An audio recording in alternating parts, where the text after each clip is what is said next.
ka pwedeng mag-isa lang na mabuhay dito sa mundo. Yun po yung katotohanan. Kaya sabi lang, no man, isang island. Diba?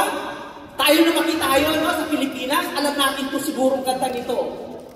Walang sino man ang nabubuhay para sa... Sige nga po, tuloy niyo po kung alam niyo po yan.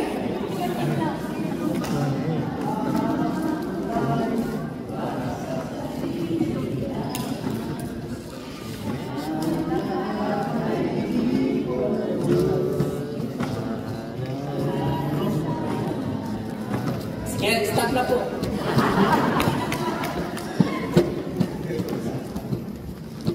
Praise God! Kasi, no? By the grace of God, bilang OFW, napunta po tayo dito sa South Korea. Siguro masasabi natin, no? Financially blessed. Financially blessed po ba tayo lahat? No? Financially blessed, na po provide natin yung mga needs po ng ating mga pamilya. Then, baka sasabihin natin, kasi mag-diskarte ako kaya ako pumunta dito eh.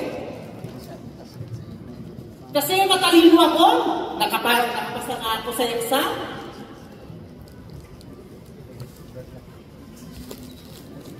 Magaling kasi ako eh. Tawag doon, apology. No? Apology, puro ka na lang. Ikaw, tinatakas mo yung sarili mo.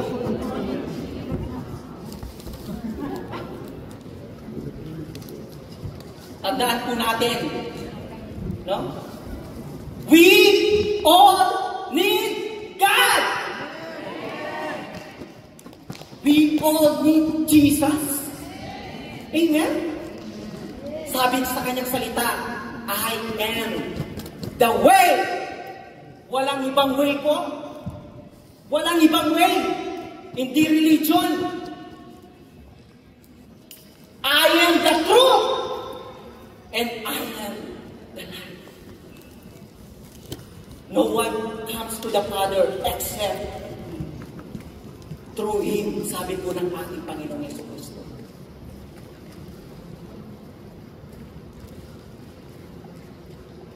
Alam niyo po, no? Biblically, meron pong man in the Bible ng pangalan niya Jacob.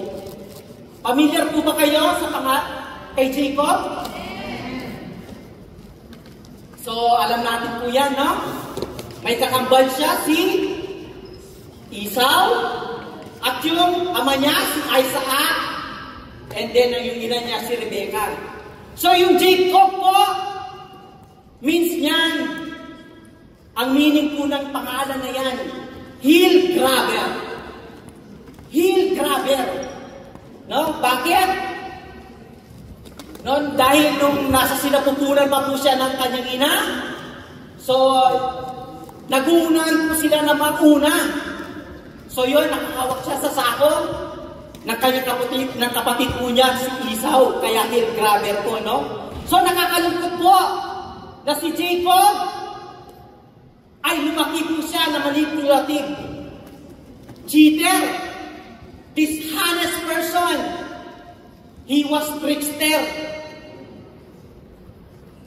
At nung na po na sila, malaki na po sila, dahil po during this time, yung pong yung panganay, yun po binibigay yung blessing. So, nilinlang po niya yung kanya pong kapatid na si Esau. Dahil matanda na po si Isaac, so sinabi niya siya si Esau. So, ang nangyari po, napunta po sa kanya yung blessing, yung anointing. Then, nalaman po ng kapatid niya si Esau. So, galit na galit si Esau. Sabi niya, punta ka muna. Punta ka muna sa uncle mong si Laban, sabi niya. Then, pumunta po si Jacob doon sa kanya pong uncle, si Laban. Then, doon na po rin siya nagkaroon ng malaking pamilya, malaking tribes. No? Pero Si Jacob po, lagi, nananahan lamang po siya sa kanya pong sarili. Kakayanan, dahil pinagpala po, napunta po sa kanya po yung blessing, no? Then one day, after 20 years po, alam niyo po, no? Nasolo po ng Lord si Jacob. Sa Genesis 30-29 po, sabi po doon, so Jacob was left alone, and a man wrestled with him till daybreak. So alam po natin siguro to, no? Yung nakipagbuno si Jacob sa Diyos. No? Alam po natin yan. Nagano po sila, naglabanan. No? Bakit po kaya nagkaroon ng labanan?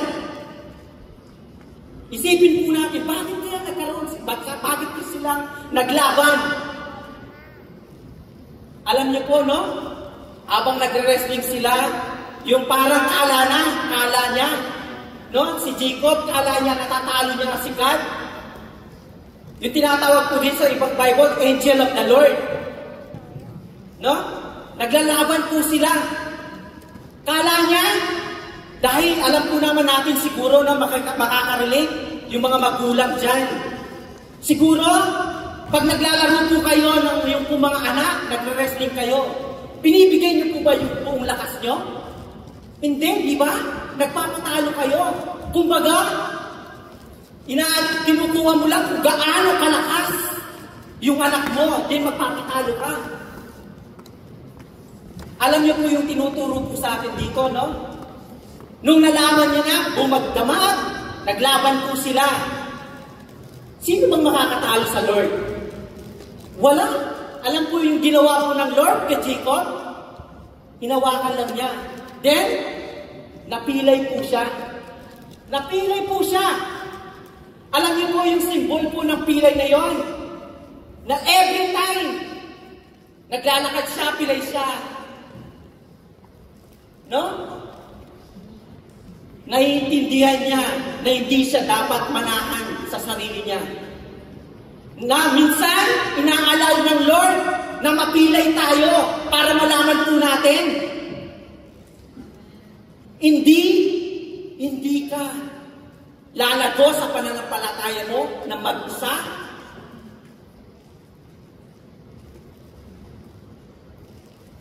Alam niyo po, no? Sabi po ng Lord kay Jacob, ano yung pangalan mo? Sa tingin niyo po ba, sasabihin niya yung tunay niyang pangalan, Jacob? Deceiver, na hindi sabihin, grabber. Pero alam niyo po, no? Yung pagkakataon po ngayon na tinanong po ng Lord si Jacob na ano ang pangalan niya. Sinabi niya po yung pangalan niya, Jacob. Bilang pagpapakumbaba na hindi na lang siya kanya sarili nananahan, na kundi mananahan po siya sa kapangyarihan po ng Lord. Then, ang sabi po ng Lord sa kanya, simula ngayon, sabi niya, hindi na Jacob ang pangalan mo. Ano po yung pinangalan sa kanya? Israel.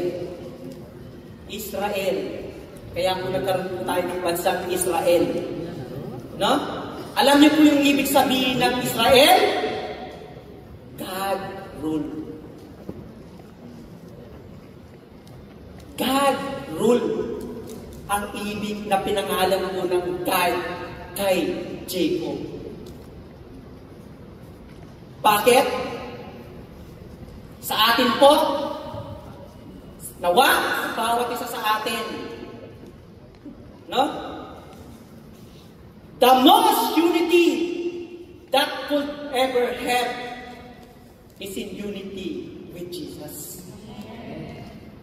Amen? Amen.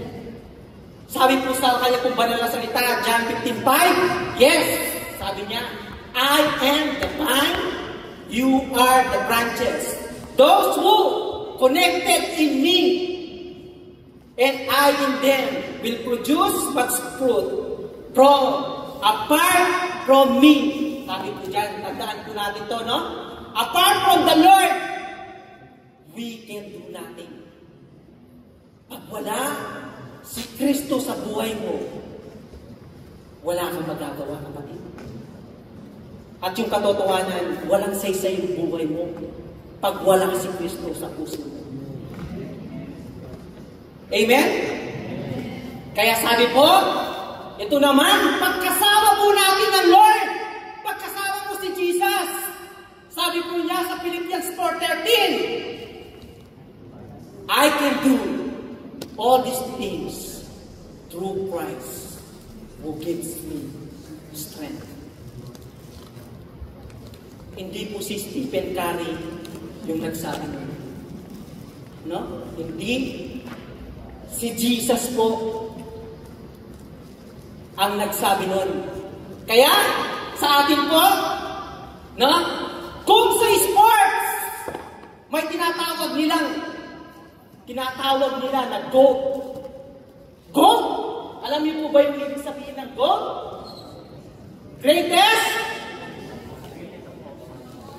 of all time. Sa atin po, na nakipag-isa sa Lord, ang ibig po sabihin ng GOAT, God of all time.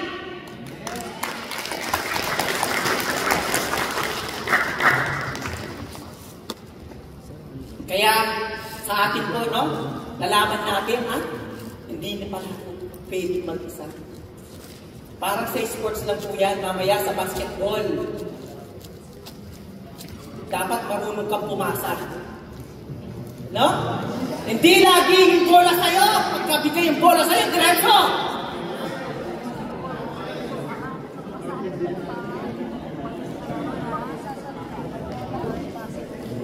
Ayan, may coach po tayo. Mamaya kung meron po gano'n na player, bibigyan po natin ng isang bola. No? Kaya ganun po, no? Praise God po, mga kapatid, sa bawat buhay ng bawat isa sa atin, nalaman po natin kung ano po yung nais ng Lord sa bawat isa sa atin. Na yung goal po natin is building unity.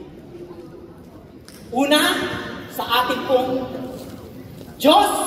Pangalawa, sa ating, sa bawat isa sa atin. Amen po ba? Sige po, tayo mga katayo.